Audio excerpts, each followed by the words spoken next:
Hello and welcome to 4am Art. This is Justin, and in this video I'm just going to show you my step-by-step process that I usually take in drawing an object, in this case a snail shell.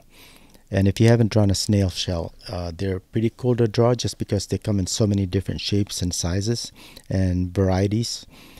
So I'm just starting to draw the outline roughly using my mechanical pencil with I think 2B lead, so not too soft. And don't worry about lines that may be off a little bit. Don't ever try to make it, well, the goal of course is to try to draw a realistic representation of whatever you're drawing, but don't worry about trying to make it perfect. You're not a camera.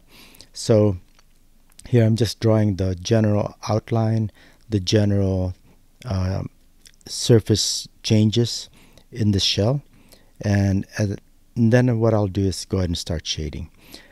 I'm still with my 2B lead, so it'll be sort of my mid-tones as far as the darker tones.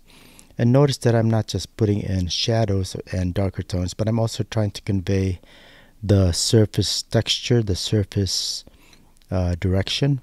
And here I'm using curved lines. This of course is a darker part of the drawing with the darker tones.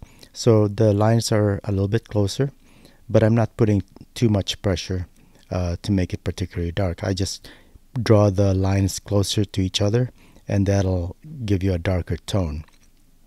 Notice too that I'm leaving a gap between the upper curved lines and the lower curved lines, and that again shows a lighter value or possibly a reflection.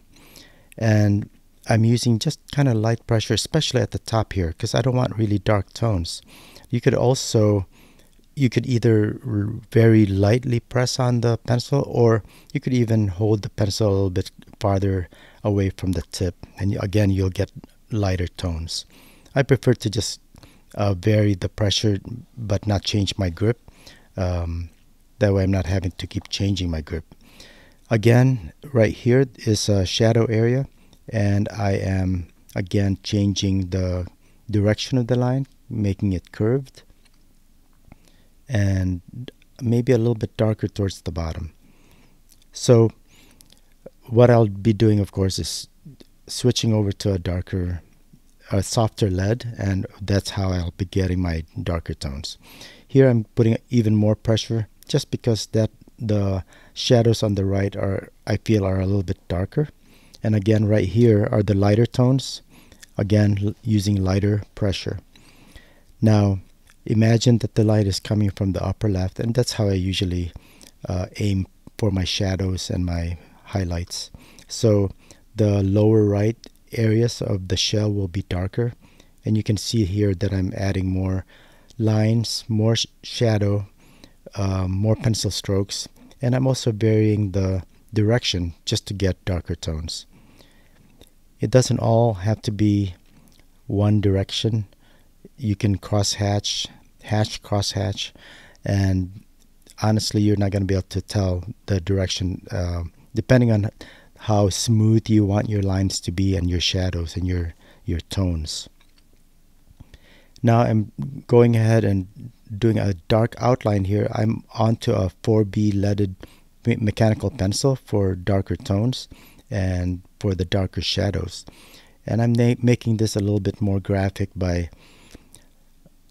making the outlines quite pronounced. Again, the darker areas, I just add more lines and more pencil strokes to get my darker tones. As I outline this upper left part of my shell, I'm not putting as much pressure as I do in the lower part. So this is my quick way of sketching something. It's not trying to be realistic or anything like that. So I hope you liked this video. I hope you enjoyed it. If so, please like, share, and subscribe, and I will see you next time. Take care.